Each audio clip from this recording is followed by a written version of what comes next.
Okay, let's unpack this. We've brought an incredible stack of sources into the studio today, and they're not dry theory, but documents detailing these deeply personal histories. Right. They span multiple generations, different forms of government, and, I mean, worlds that feel both familiar and just terrifyingly alien. It's a real panorama of lives. It is. This is a journey through family lineages, and they seem to be defined by two competing forces.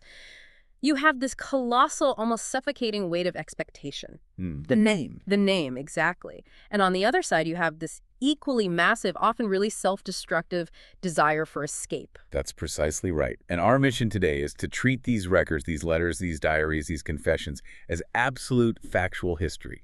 We are stepping completely inside these lives. No meta-analysis. None. And when you trace the Bingham name, whether it's in, the Gilded Age of the Free States, or the post-colonial struggles of Hawaii, or even the chilling austerity of Zone 8, the central tension is always the same.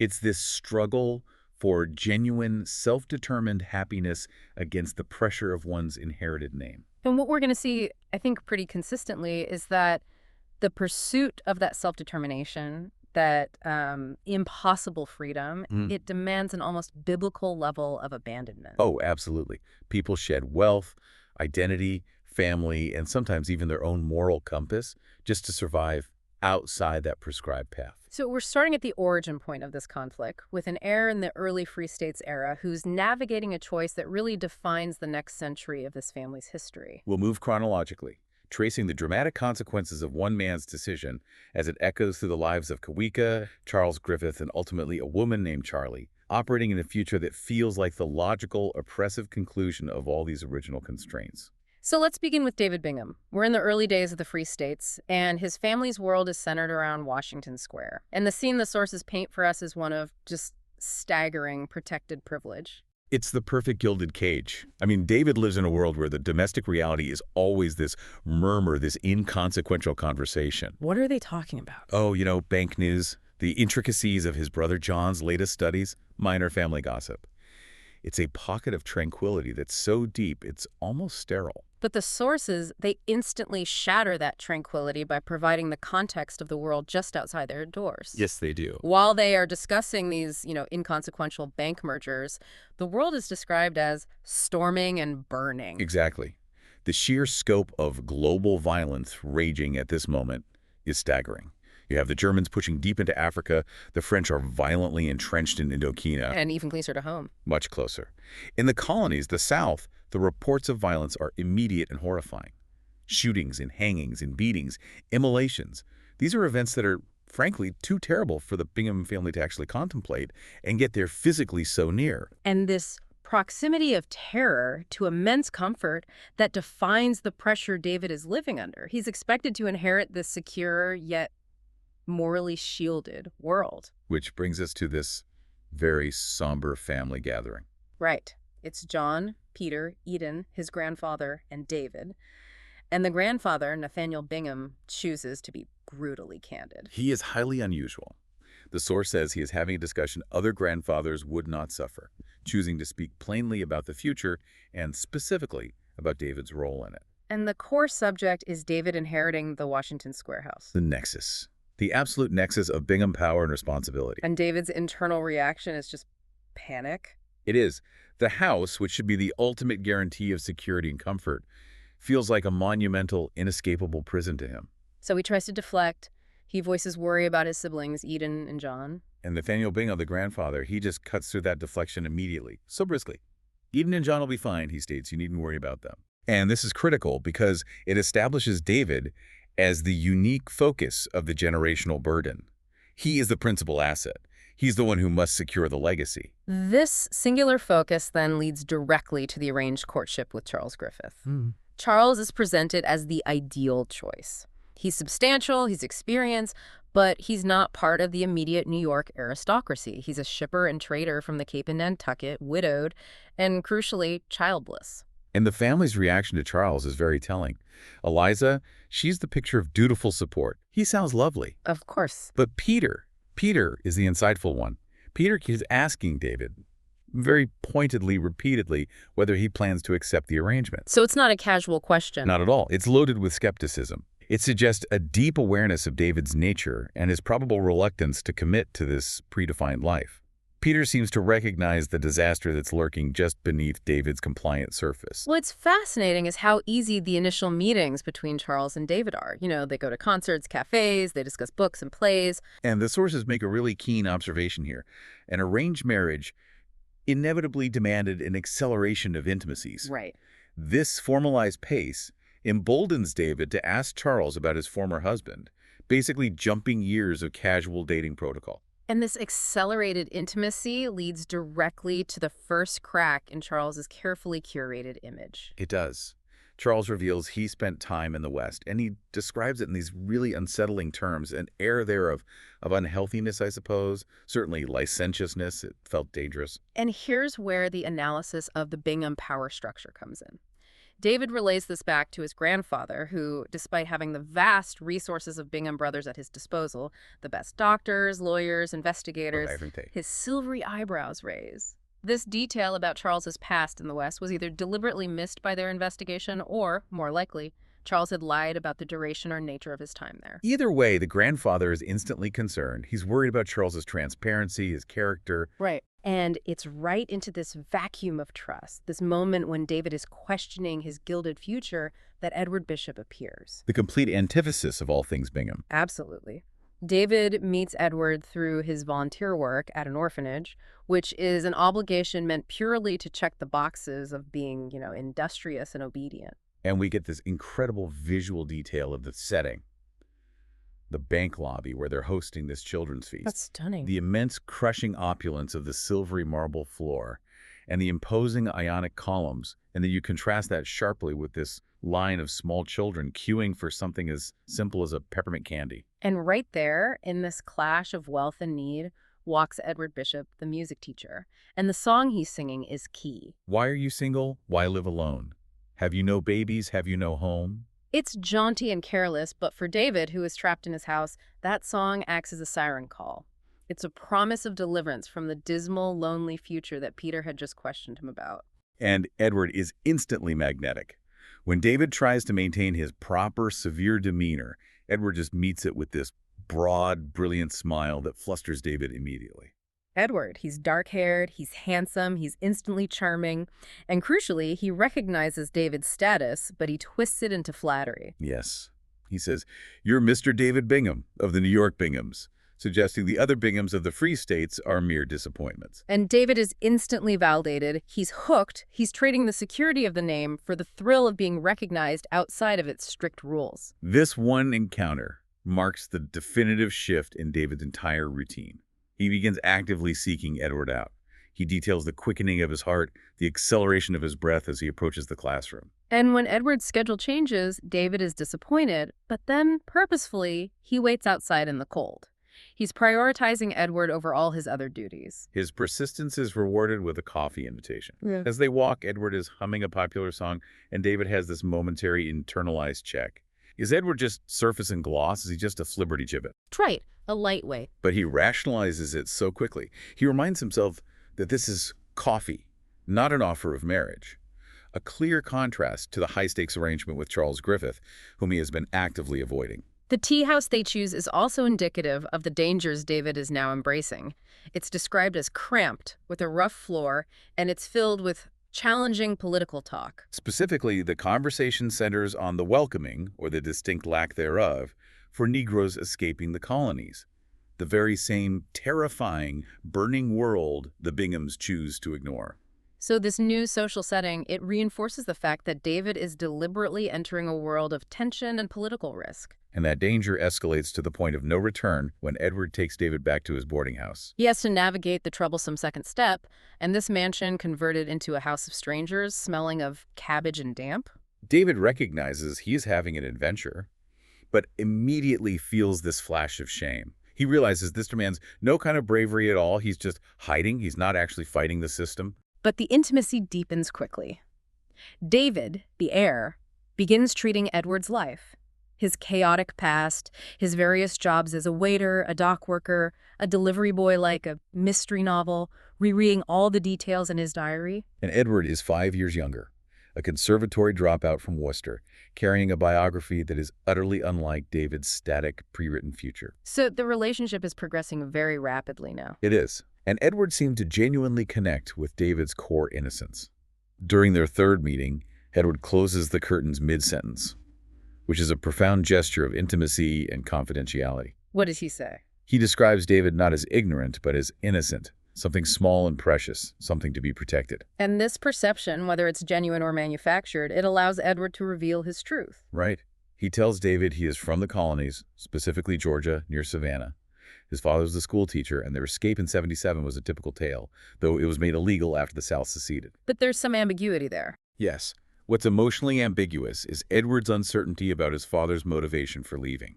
He claims they had a good life in Georgia. Which hints that Edward's past, much like Charles's, might be deliberately obscured. It does. But David, he's simply relieved that Edward doesn't sound like he's from the colonies, which Edward just laughs off. But the luxury of distraction is over. David's increasing absence and distress, they've been noticed. The grandfather gently asks, "Is something the matter?" And David has this moment of stark realization about the disconnect between them. What is it? The grandfather interprets his distraction as the onset of a periodic illness, not a revolutionary love affair. This highlights the grandfather's immense capacity for control, yet his total blindness to David's inner emotional life. So this paternal worry prompts the grandfather to deploy the Bingham resources. He commissions a full investigation into Edward Bishop, and the findings are a devastating confirmation of Edward's manipulative character. What do they find? The dossier reveals Edward was an orphan, adopted by wealthy, upstanding bishops in Vermont. He was talented, a gifted singer and writer, beloved by his sister Belle, but his past was littered with cheating and petty thefts. It led to expulsions from 3 prep schools. But that's not the worst of it. Not even close. The most damning detail is Edward's history as a confidence man. He had a prior relationship with a wealthy heir, referred to only as Mr. D. And the parents disapproved. They did. They paid Edward a large sum of cash, plus offered him a job to end the relationship. And Edward accepted the money and immediately cut contact, leaving Mr. D bereft. That word, bereft. It's the same fate Charles Griffith is facing, except Edward used money to escape Mr. D, whereas David is about to use Charles to escape his family. And the fraud is even larger than a single broken heart. Edward and the Cooks, Susanna and Aubrey, have been planning a silk-weaving business in the West for over a year. The plan itself is a calculated fraud, isn't it? Completely. Edward would pretend to marry Susanna, and his sister Belle would pretend to marry Aubrey, specifically to skirt the laws of '76. This isn't just a fling. This is a complex financial deception, confirming Edward's complete moral flexibility. So the grandfather confronts David, not with rage, but with sorrow. He presents this dossier not to punish David, but to save him from the confidence man. And his plea is central to understanding the Bingham worldview. Is it not better to know now before serious harm is done, before it jeopardizes your relationship with Mr. Griffith? Let's pause on that. The grandfather's primary concern isn't David's romantic life or even his moral standing. No. It's protecting David from harm and, more importantly, protecting David's relationship with Mr. Griffith. Exactly. In the Bingham world, relationships are assets. They are carefully negotiated contracts that secure the legacy. David jeopardizing Charles is an economic and social catastrophe, far worse than a private affair. David is completely consumed by shame. He realizes he used Charles out of restlessness and fearfulness and in desire of praise and attention. This self-hatred is compounded by Charles's condition. David receives a letter from Charles detailing his illness after the museum opening, a feverish state brought on by stress and humiliation. So David visits Charles in his grand house. And Charles looks sickly, with a grave face and lips radiating this sad, quiet resignation. When David finally confesses he cannot marry him, Charles responds, his voice broken, "I knew this, but hearing it from you the pain is just palpable." And Charles, in his heartbreak, he asks about a woman he loved who was abandoned by a man, the exact fate he now faces. And the sources reveal the cold, named horror of the abandoned woman. She was left bereft, never married again. Charles fears this eternal isolation, a consequence delivered entirely by David's reckless choices. But here is the profound irony and the self-destructive element of David's character. Despite knowing Edward's complete moral rot and having caused Charles such devastating pain, He goes back to him. he returns to Edward's boarding house. He spends nearly a week there. The betrayal seems to intensify the desire. Edward expresses this unashamed yearning. Tomorrow, then. David feels desired in a way his entire family structure never allowed. This is the intoxication of being chosen, even if the chooser is a liar. So Edward, sensing victory, delivers his final, irresistible proposal. Come to California, start the silk farm, become a rich man, his own man. He targets David's deepest insecurity, the one the grandfather just confirmed. For as long as he remained in New York, he would always be his grandfather's, his family's, his city's, his country's. This is the critical juncture. Edward is offering not just love, but absolute ownership of the self. And David accepts, defiantly, proposing marriage to Edward. He believes his grandfather cannot stop me. I am an adult, after all. Yet the smallest tear appears in their joy when Edward realizes David still hasn't told his grandfather. Even Edward, for all his fraud, recognizes the impossible gravitational pull of Nathaniel Bingham. So David's final act is confronting the grandfather. But the power dynamic is absolute. David realizes, in a moment of despair, what was Edward Bishop against Nathaniel Bingham? What was love against all his grandfather symbolized and was? He can't articulate his choice. He can't explain his self-determination. The grandfather can only groan David's name, David. 2 syllables of pure anguish. And David walks out of Washington Square into the night, seeking the heaven that is his to find. He achieves his impossible freedom, but it is built entirely on a foundation of betrayal and deceit. He sacrifices his integrity for a lie. Okay, we need a hard reset now. A huge one. We jump forward multiple generations and across the Pacific. The name David Bingham surfaces again, but this time it has been transformed into Kawika, living a life defined by disconnection and post-colonial trauma in Hawaii. This generational jump is crucial because the legacy of the Free States David Bingham did not vanish. It simply morphed. Kawika carries the sham and isolation of that original sin. He felt that every day of his youth was like walking onto a stage set. This profound alienation began early for him.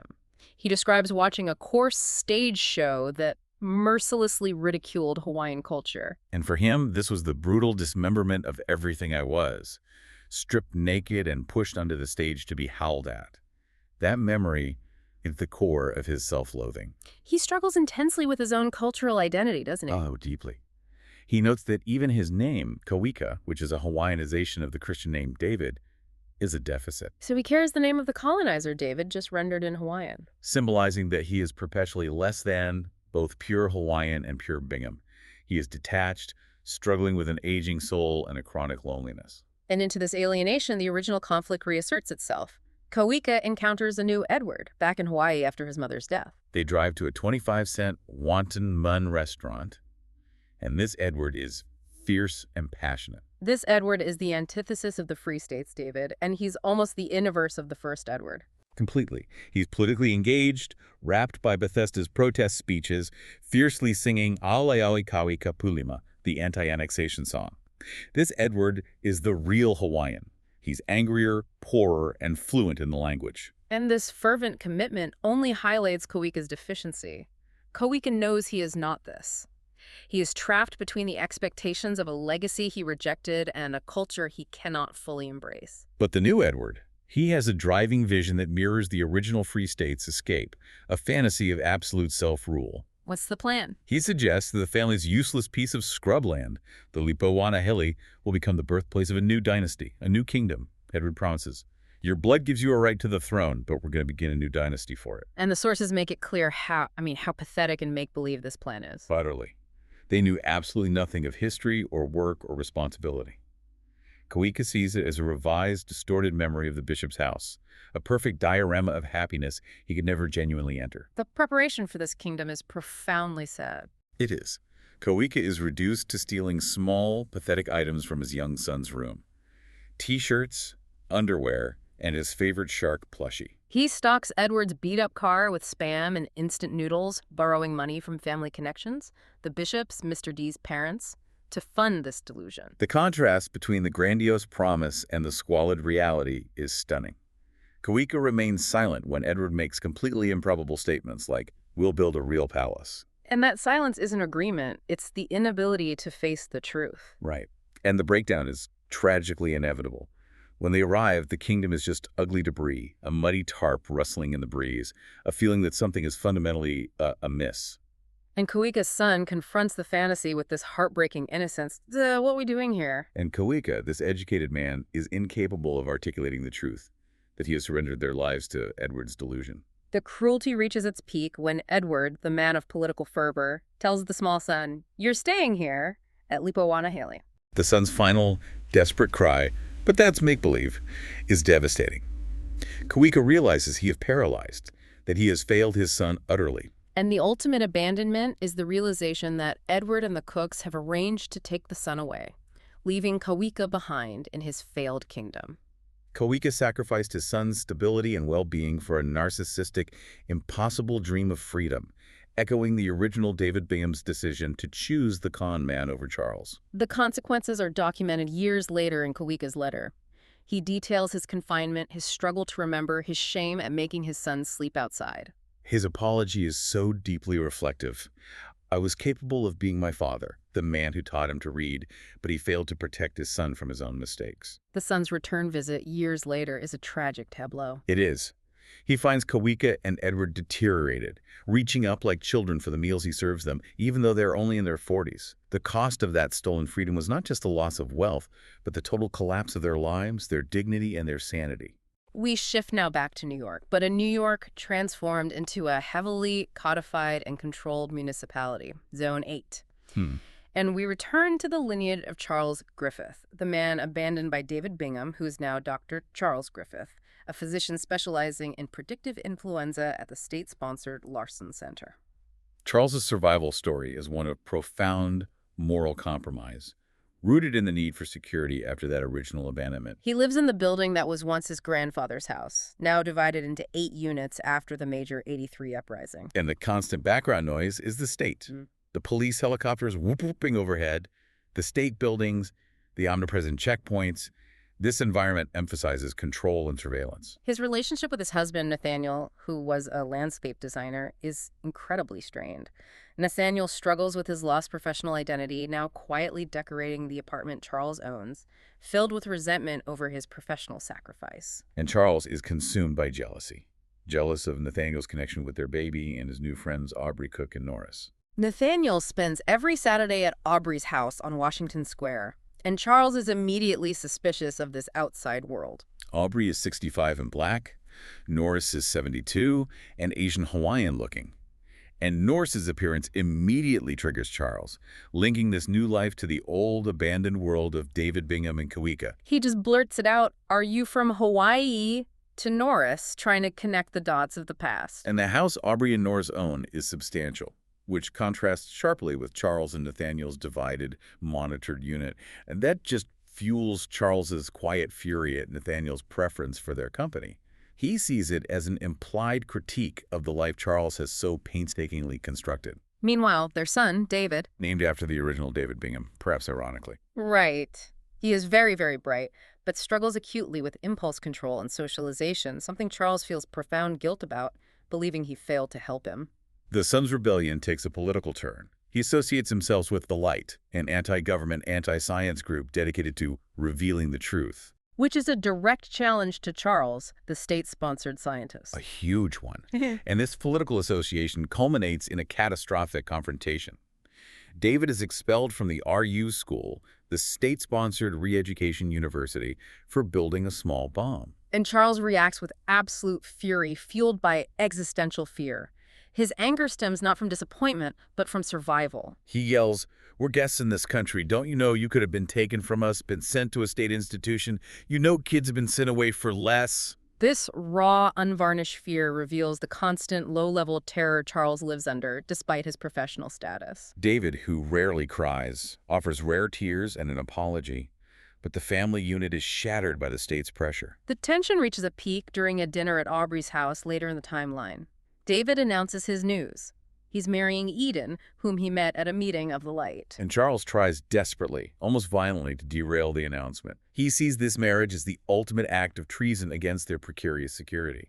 The conversation then turns to the darkest aspect of Zone 8 control: the quarantine camps. David and Aubrey relay a horrific, verified story of a woman and her baby being taken to the camps. This is where Charles's moral compromise becomes visible. He, the scientist, the man of the system, aggressively refutes the account. He says, "What you're describing is a death camp. And we don't have death camps here. He is defending the state apparatus he is a part of, protecting his own professional identity. And Aubrey's response is immediate, quiet, and just devastating. Your faith in this country is touching. Wow. This line exposes Charles's willful ignorance, or worse, his complicity. Charles is dizzy with rage, feeling patronized by the man whose house is full of stolen goods from my country, but Aubrey has hit the core truth. Charles is now the defender of the oppression he once escaped. The full weight of this complicity lands after they leave. As Charles is unlocking their car, Nathaniel stops him. Nathaniel forces eye contact through his fogged helmet and asks the terrifying unsaid question, were you involved in setting up those camps? And Charles's wounded, defensive silence is the answer. It is. The cost of his survival, of becoming the successful Dr. Griffith, was the total sacrifice of his moral integrity. The abandoned heir has now become a necessary cog in the machine of oppression. And amidst this political and emotional wreckage, Charles endures deep personal losses. Peter, Charles's former boyfriend, dies. The sources recount Peter's final days so vividly. The bony wrists, the plastic watch, his quiet, generous grace in dying, allowing people to hold him. The intimacy of death is forced upon Charles, who remembers helping Peter into the bathroom as he retched. And this profound, non-transactional act of care contrasts so sharply with the calculated nature of his relationship with Nathaniel and his professional life. Later, Aubrey dies. Nathaniel inherits Aubrey's Washington Square house and his priceless collection of Hawaiian antiquities, which immediately transforms Nathaniel into a Hawaiian man with Hawaiian objects. This is the identity Nathaniel quietly coveted, achieved through death, and it further alienates Charles. And the final, symbolic gesture directed at Charles is the bequest of a gold ring with a pearl lid. Nathaniel, serenely, tells Charles that Aubrey knew you hated him for the ring. Charles denies the hatred, but realizes Aubrey understood the profound loneliness and moral decay Charles endured. The ring is a symbol of Aubrey's judgment and pity on the life Charles chose. We move now into the even colder, more controlled future of 2094, still in Zone 8, where Charlie, a descendant of this tortured lineage, lives a life of absolute constraint. Charlie's daily existence is one of relentless oppression and rationing. Her world revolves around the lab, working with the Pinkies, which are influenza specimens. And rationing dictates everything. Food coupons, limited water days, severely restricted air conditioning hours. And the constant awareness of surveillance is absolute. The flies, which are, of course, the ever-present pervasive cameras. Her marriage to Nathaniel is emotionally sterile. It's the ultimate arrangement. It was set up by her grandfather after Charlie recovered from the 70 illness, and it was predicated on Nathaniel promising to always take care of her. And Nathaniel is distant, unloving, spending his free nights quietly elsewhere. Charlie herself struggles deeply with emotion. She has a history of rocking and thrashing when held as a child, and she admits to envying Peter's capacity for grief. This inability to connect or express feeling is the psychological damage wrought by generations of survival under these oppressive systems. Charlie initially tries to use her free nights for community, ping pong, reading in the center, but she quickly reverts to the safe habit of staying home. She eventually ventures out to the square and encounters the storyteller, a famed writer, who shares his walnuts with her, offering this random, profound act of kindness. Soon after that, she meets a man named David from Little 8 Prefecture 5. And David's presence instantly raises a central, terrifying question in Charlie's mind. Why is he spending time with me? She considers he might be an informant. Right, especially given that he isn't in a labor camp despite his family history of being state enemies. Trust is a luxury she simply cannot afford. So, driven by this uncertainty, Charlie begins her own desperate, silent investigation. She follows Nathaniel on his free night to Bethune Street. She uses a coded knock she had memorized from his correspondence and overhears the man inside, a man named Fritz, say, "There was never any more to this than that." And that simple overheard statement confirms the sterile reality of her marriage and Nathaniel's secret life. She has a marriage based on security and contract, not love, and now she confirms the transactional nature of her husband's life as well. The truth about David is revealed in the greenhouse, the museum of antiviral plants. Charlie is weeping, and she finally asks the existential question, "Who are you?" And David, the man from New Britain, reveals his true purpose. He was sent by her grandfather's dearest friend to orchestrate her escape. This is a deliberate intervention, a final attempt to break the cycle of oppression. And the urgency is immediate and terrifying. The illness is spreading rapidly. The escape date is moved up to October 2nd, ahead of the anticipated mass testing and relocation to centers. The margin for error is zero. The system is about to swallow everyone. So David offers this stark, magnificent contrast of New Britain. A place where you can make friends, where not every country is the same, where you can wear your hair long, and where men can even love each other. When Charlie asks if he was truly sent just for her, David confirms, yes, it's the only reason I'm here. For the first time, Charlie is the center of a plan defined by liberation, not by control. So Charlie prepares for her final night in Zone 8, and she makes a choice that speaks volumes about the psychological toll of her environment. What does she do? She steals a Petri dish of pinkies, the influenza specimens from RU. Wait, let's analyze that. Influenza specimens. That is what she deems most precious, the only thing personally meaningful to her. Not a photograph, not a family keepsake. But the physical manifestation of the virus she studies? This reveals that the psychological damage of Zone 8 is so total that her entire identity is defined by her work and the threat of the virus. She is taking the core artifact of her survival with her. She makes the hard decision to leave Nathaniel's chits, his ration coupons behind, accepting David's harsh truth. Charlie, you're never coming back. You would be captured and killed in a ceremony if you tried. Total irreversible severance is mandatory for survival. She returns to the apartment late and finds Fritz, Nathaniel's lover, being interrogated by officers. Nathaniel has committed suicide by barbiturates, unable to endure the pressure of his secret life and the collapsing society. And in a final act of unexpected connection and grace, Charlie bypasses the officers and hands Fritz the box of love notes her husband had received, confirming their bond and offering Fritz some solace amidst the chaos. She is leaving behind her contract and honoring the genuine connection her husband had found. Her final trek to the riverbanks begins at 22.45, guided only by the bright moon. David's preparations are meticulous. The flies are diverted, ensuring total darkness and silence by the water. A faint yellowish blob of light appears. It's a small wooden boat. David, the man from New Britain, is there. He salutes her and tells her she will be a free woman in Iceland. And Charlie steps onto the boat, leaving the only world she has ever known behind, toward a future that is entirely his to find. Wow. What connects David Bingham, Kawika, Charles Griffith, and Charlie is this relentless, often really painful pursuit of self-determination in systems, whether they're built of wealth or steel, that are designed to suppress it. Each one, in their moment of choice, had to just dismantle their existing reality. Mm-hmm. And the sources reveal that freedom is never cheap.